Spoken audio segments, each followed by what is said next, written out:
It's the radio guy, Mike Prince. Welcome to a special wild card weekend edition of the Sports Report. I have a very special guest on the line with me, a longtime friend, best man at my wedding, brother Kenny Ray Furlow. How you doing, my man? I'm doing great, Mr. Prince. How about yourself? It's good to be here with you. We're good to be here with you as well, brother. Happy New Year to you and all that good snazz. We're going to talk some NFL football, man. Of course, it's the opening of Wild Card Weekend, and on Saturday, it's going to have the Buffalo Bills on the road taking on the Houston Texans. Now, when you look at this thing across the road, it is right now favoring the Houston Texans by 2.5 points, and Josh Allen is coming in, had a pretty respectable year, 217 completions out of 467 attempts, with almost a shade under 3,100 yards, 3,089 yards. Hello. How do you see this game shaping up, man, and who are you liking? I'm going to have to pick the Texans. The reason why is I'm going to go with Sean Watson being the game changer. He's going to be the difference maker, and being able to hit those receivers on the outside, and also I think that defense with J.J. Watt coming back, I think that's going to be a big plus for them.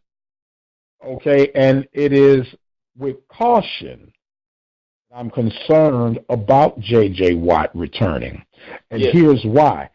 He goes down midseason, and everybody else has to kind of step up, and they rebuild the chemistry with that team as we know it now. With J.J. returns, it's almost, at least to me, that people are going to fall back into the pecking order, and it could throw the balance off of the current chemistry that this team has built over the past 8 weeks. Now, I would have to agree with you, but I think J.J. coming back with that rush, that pass rush off the edge, I'm not looking at him to be as, let's just say, I don't expect him to be 100%. But I think even if you get a 60 to 70% J.J. Watt and have a few plays mixed in there where he's in and out in certain packages, I think he can be effective enough to give that defense a spark. Well, a spark the defense does need. They've been kind of wailing the past 3 or 4 weeks. However, playing in an NFL game with a torn pec muscle, not having the game condition is another concern that I'm having. Absolutely. How long will he be able to last? And if I'm the Buffalo Bills, I'm going to test them early and often. I'm going to run straight at them. I think that's a good call, and I think you should, because thinking about the Bills and just with some of the abilities that Josh Allen is able to do, he can do a little RPO.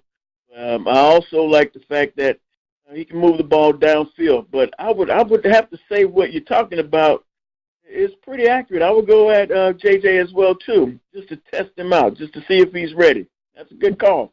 Right. Now, Deshaun Watson, as you mentioned, he's no slouch, 333 completions off of 495 attempts, and Deshaun threw for 3,852 yards, 26 touchdowns, 12 picks. Another solid year for him. Now, the national media has been on him for his performance in the last 3 weeks or so. I think that might be a little panic attack, and I think he can still have a productive game. But I'm telling you, the amazing player out of all of these players, at least from my perspective, is Father Time himself, and that's old brother Frank Gore. And I have to say, I agree with you.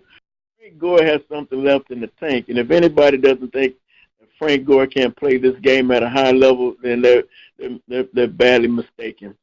Absolutely. And, I agree with you about that. Frank Gore, I think he can still play another year or two, to be honest with you there, Michael.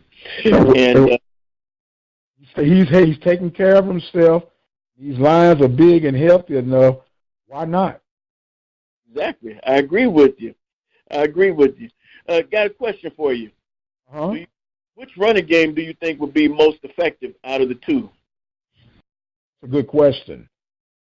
And I'm going to have to lean on the Buffalo Bills running game as we speak right now. I know that the Texans are going to be relying on Duke Johnson, I believe. And Duke Johnson is relatively young, inexperienced. Then we're talking about Frank Gore. Then Frank Gore does have some help with that running platoon that they have. So I would have to give the edge to Buffalo as far as the run game goes. Very good. And I have to say I agree with you in that aspect. With the Bills having just a little more firepower in that area. But I think what the Texans are going to have to do, they're going to have to run the ball between the tackles. And I think when you start getting deep into these playoffs and even entering into the playoff, you're going to have to run the ball as much as you're going to just having a balanced offense, but you're going to have to show some ability to be able to run the ball. And I think that's where the Texans are going to find a way to get some offense going where they can mix in the run and the pass and also get Deshaun Watson on the outside to move him around a little bit so he can get a little bit more. I like him in the pocket, but I also like him moving around as well, too. Okay. Now, let me ask you this question. Who do you think has the better defense? Now, that's a good question. Now, if I had to just go defense with defense on this, then my prediction may contradict what I just said because I said I like the Texans, but now if I have to look at defense with defense, I would have to say Buffalo because Buffalo's secondary is shown that they can actually, in times where they need to make some plays, they can actually make plays. And I like the front line because they have some dogs on the front. You got to have a big dog on the front line, right, dog? There you go. You got to have a big dog. For those who are unaware, my college nickname was Big Dog. Yes, sir. I will say the Bills in that aspect. So that sounds like I may be contradicting. Yeah, it sounds like you want to change. You want to change your pick now, man, or what? I'm gonna still stick with the Texans because I think that prediction about maybe what is a 2-point spread? Is that what it is? 2.5, 3 points. 2.5. Okay. 2.5.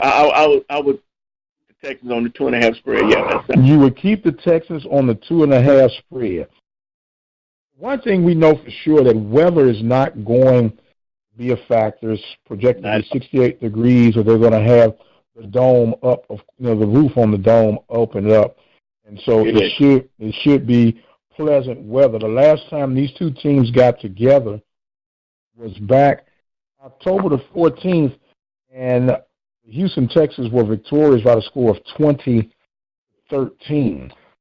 How do you see this game weighing out as far as actual points being scored? Actual points being scored. I would say this. I'm going to predict this.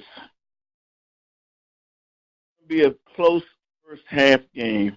I don't really see the margin of points being too different.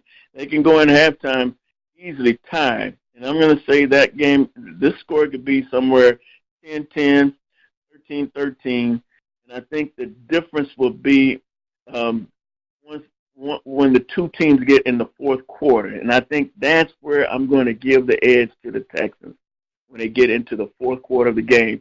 Buffalo's a relatively young team, and Texans haven't really been to the big dance themselves also.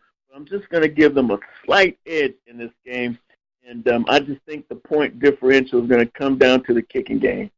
Okay, the kicking game. And what I was going to ask you as well was, which quarterback do you trust in this situation? Ooh, I like that question. I'm going to have to say I trust Deshaun Watson. Okay, so your final answer is that you're rolling with the Texans over Buffalo. Do you have a score, sir? I'm going to go here. I'm going to say 16-13. 16-13? Houston on top of Buffalo. Okay. On top of Buffalo. You know, my friend, I am going to be on the opposite side of the coin with you on this one. I believe that Buffalo will have enough running game and defense, and it will go down to the kicking game. I'm going to flip that score, and I'm going to say 17-14. Buffalo pulls off the road win. That's a nice score. That's a good prediction. Okay.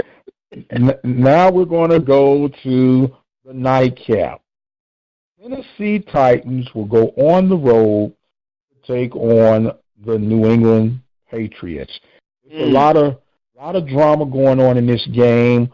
A lot of undercurrents, where people saying, is Tom Brady going to come back? He doesn't have a contract, and they don't know the status of Bill Belichick.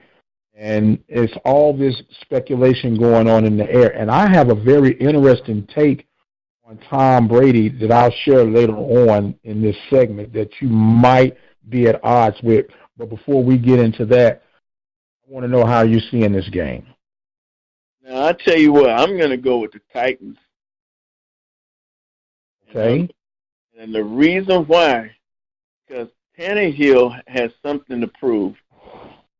And I think what Tannehill is wanting to showcase, that he is legitimately and by far a better quarterback maybe the league has given him recognition of in the past. And I think Tannehill, along with those receivers, the young receiver on the outside, Brown, I believe, and then as well as my man from Alabama, Derrick Henry. Yes, sir. Yes, sir. I love the running game, and I love when the guy when a guy can run in between the tackles and his size can get out on the edge. And I don't know if that Patriot defense is ready for something like this. That ground and pound, it can get pretty nasty for them. Well, they have been vulnerable to the run this year, and see, you just said something about Tannehill. I'm going to ask you this question, which is going to lead to my Brady commentary. Do you think that he's a benefactor of the system that he's now in with the Titans? Because when he's with the Dolphins, he's still the same guy with the same skill sets, but now everything he's touching has that Midas touch. Do you think he's a benefactor of the system? I think so. I think he's a benefactor of the system, and also maybe also being in the league now. I think he was 30, 31 years old, and I think now he has. Sometimes you have to do the lows in order to get to those places where you can start getting to the high points of your career. And I think by just coming into the role and being able to replace, can't think of the quarterback's name. Mariota, whatever. Mariota. Mm-hmm. Having to replace Mariota, I believe that Tannehill is a true benefactor of the system. And having been able to watch Mariota and just sort of like checking the boxes of what to do, what not to do, I think that makes Tannehill probably at this point right now in his career a good, solid candidate to get the job done. Now, for my Brady commentary, I know if we're counting hardware, Tom Brady goes down as the greatest of all time, 6 Super Bowl wins and all of that. However,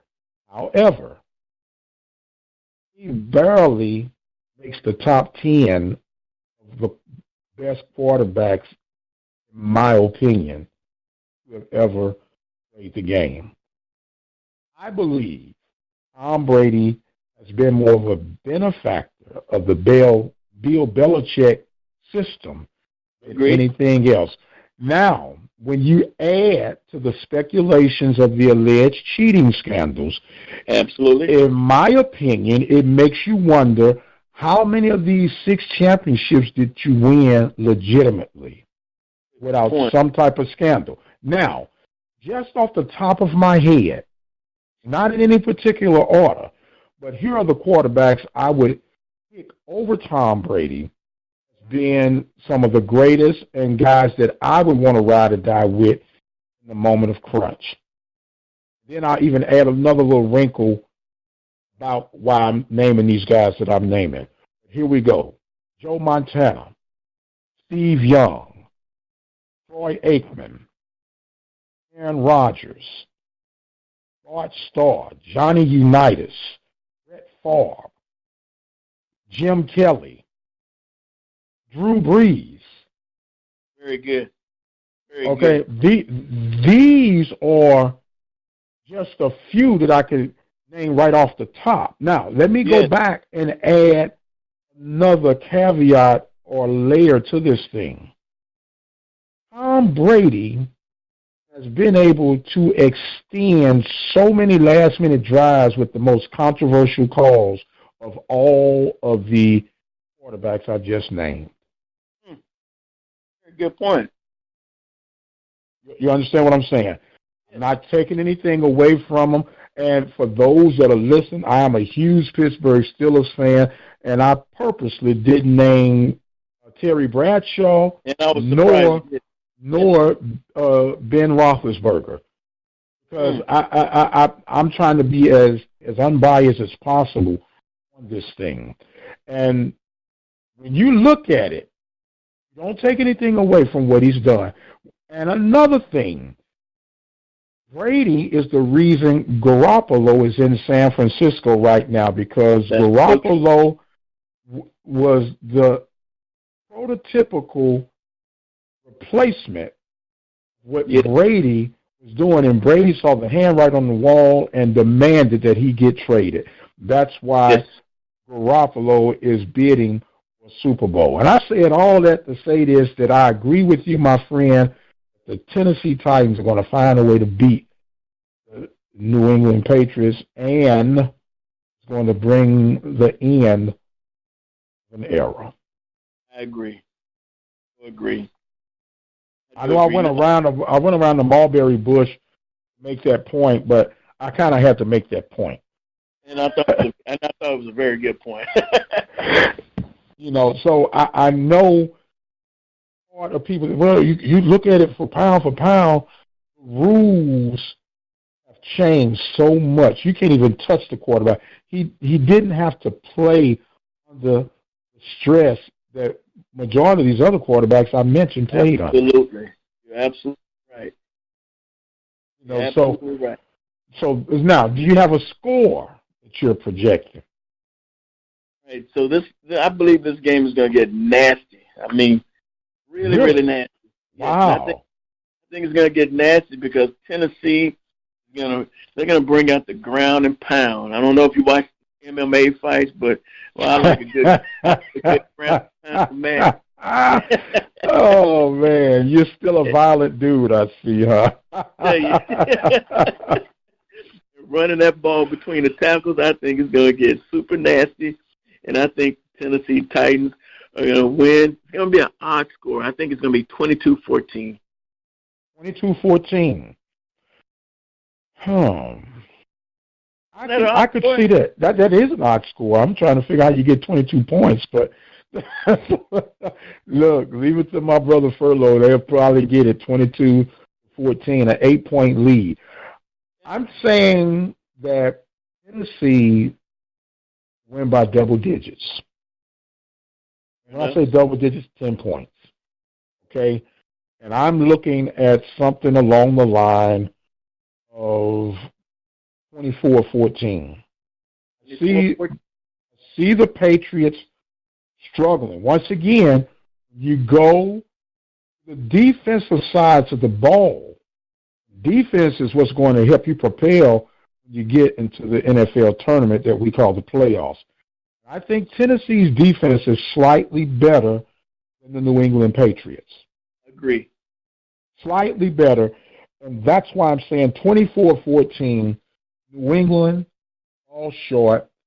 It brings the end of an era. Now, here's another rumor that's been floating around because of the speculation that goes with Bill Belichick's contract, whether it's going to be extended, if it is, or if it's not already extended. There's whispers he could possibly return to the New York Giants as the head coach. Haven't heard that, but I like it. That's where he got his big name notoriety, being the defensive coordinator for the famous Big Tuna Bill Exactly. Parcells. Yes, sir. Under Yes, Bill sir. Parcells. Exactly right. Yes, sir. All right, we got the AFC taken care of. Saturdays under the belt.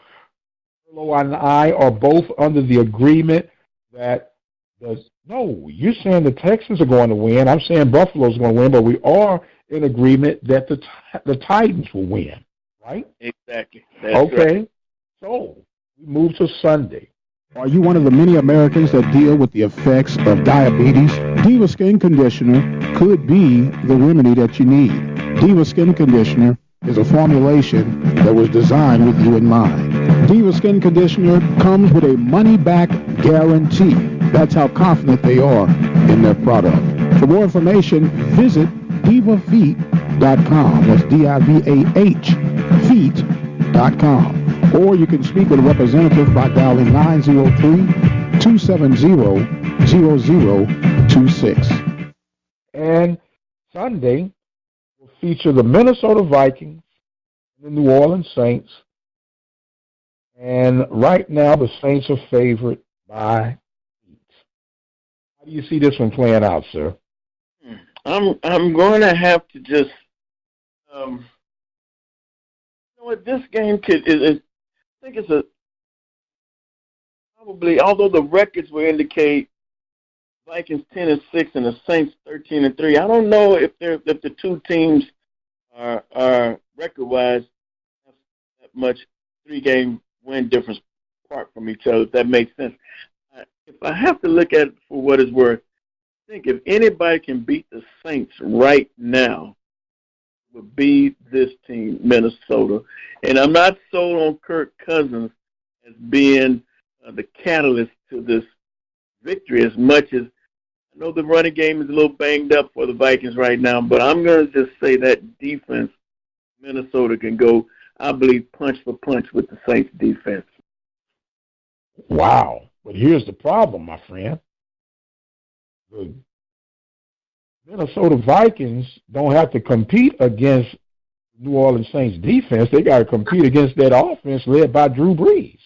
I get it. But I think the Vikings defense matchup is all about matchups. Right. And if those pass rushers for the Vikings able to get to Drew Brees, I'll tell you, I've seen it. And I think you have too. When Drew Brees is under duress pressure, been known to make throws in tight windows or just errant throws that are a little wide and a little off target. So the Vikings can rush him and just get nasty with him, hit him, knock him down. I look for this to be a very close game. Am I hearing you say upset? I'll put it this way. I wouldn't be surprised if Minnesota beat the Saints. And I'm not saying it's going to be a slugfest of a match for the Vikings. It's going to be a slugfest for the Vikings. Beat them, and they probably won't have anything left in the tank the following week if they win. So hold on now. I got to hit the pause button on this one. All right. You are saying, if I'm hearing you, I don't want to put words in your mouth. If I'm hearing you correctly, you're saying that Minnesota is going to pull this one off. Sir. Wow. Well, my brother, I'm going to have to agree to disagree with you on this one. I hear what you're saying. Minnesota comes in playing with house money. Got that. Sure. But the Saints collectively, with and without Drew Brees, have been poetry in motion. Bridgewater comes in, don't miss a beat. Brees comes back, all systems aboard. Defense has been playing lights out. Absolutely. I agree. And I'm just going to say this, 27 touchdowns compared to 4 interceptions. Sure. 75% completion rate. It's hard to stop a train that brings a breeze that wears the black and gold. I like that. Well put. I see this one, of all the games, probably getting out of hand. Interesting. I really do. I see the Saints scoring 35 points easily. Okay. And I think Cousins is going to buckle a little bit to the pressure, and he's going to have a minimum of 2 picks in this game. Woo. And I'm saying 35-21 Saints win. 35-21. Yes, sir. Okay. Give me your score of this thing, man, since you call it upset. Here I go. Vikings 27, Saints 20. Vikings 27, Saints 20. Close game. Close game. We'll see how it goes. Our next matchup will feature the Philadelphia Eagles and the Seattle Seahawks. Interesting game. Very much. Intriguing game because of the quarterbacks involved. Wentz versus Wilson. How do you see this game coming out? This game, as much as it, just looking at the records, you have the Seahawks 11-5, you have the Eagles 9-7. I have to say the most impressive thing about Philly is this: they won their last 4 games, and they won the game with backups. So, they were pretty much a depleted team, relying on just reserve guys who are committed to win. Not so much that they were the best player on the team, but just committed and bought in, just winning. And I'm gonna go here, but I'm not. That doesn't mean I'm picking the Eagles. That means I'm picking Seattle. I'm picking Seattle. You picking Seattle? I'm picking Seattle. Seattle has shown to me that they can be pretty vulnerable at times, and I'm concerned with them because just at times they just can't put up enough points. But I'm gonna pick Russell Wilson in this game, in a tight game. And I think this score will be 20-17 Seahawks. My friend, we just gonna have to agree to disagree yet again, man. I am going to ride with the home team, the Philadelphia Eagles. With what Wentz has done these last 4 to 5 weeks has been simply brilliant. Absolutely. He has not tried to win the game on his own. He's worked with his tools. Plus, he has to get that full gorilla off his back because Philly Nation is going like, you know what? Foles was the guy. Absolutely. He has to let them know Foles may have been the guy, but I am the man. Yes. And they, just like you say, the Vikings will get past this first round, but they'll run out of gas. Yes. I think they'll have enough in the tank to get past the Seahawks. The Seahawks are struggling at the run game. I know they went back and they got my Skittles man, Beast Mode, out of retirement. He's still not in game shape, and I don't think it's going to be enough to get them past this first round. You know what, like I was saying, they concern me because of not being able to score points. And they tend to stall out. But I'm going to give Russell, for some reason, just enough in the tank, just an edge. Find a way to win this game. You're going to put it on Russell's shoulders. You're going to put it on Russell's shoulders. Well, I tell you what, man, you put it on Russell's shoulders, and I'm going to put it on Wentz's arm. There you go. So we can recap so the people will know where we're standing. As far as Buffalo and the Texans, we're split on that one. I'm taking the Bills, and he's taking the Texans. We agree that the Titans will beat the Patriots. We are split on the Vikings and the Saints. He thinks the Vikings are going to do it. I think the Saints are going to do it. And we split on Philly and Seattle. He's taking Seattle. I'm taking Philly. As they say now, do you want to change your mind? Speak now, forever hold your peace. I'm going to forever hold my peace. All right, you heard it, ladies and gentlemen. Kenny Ray Furlow, Mike Prince with a special edition of the Sports Report NFL style. Kenny, my man, I tell you what, once we get past this, can we do this again for the next round? We absolutely can. All right, ladies and gentlemen, we're going to exit stage left for now. Remember to follow me on social media for Instagram, Facebook, and Twitter at The Mike Prince Show. The YouTube channel is Open Mic Broadcast Network, and our 24-hour dial-in message line, 713-570-6736. And until the next time, you guys be blessed, and we'll see you on the other side.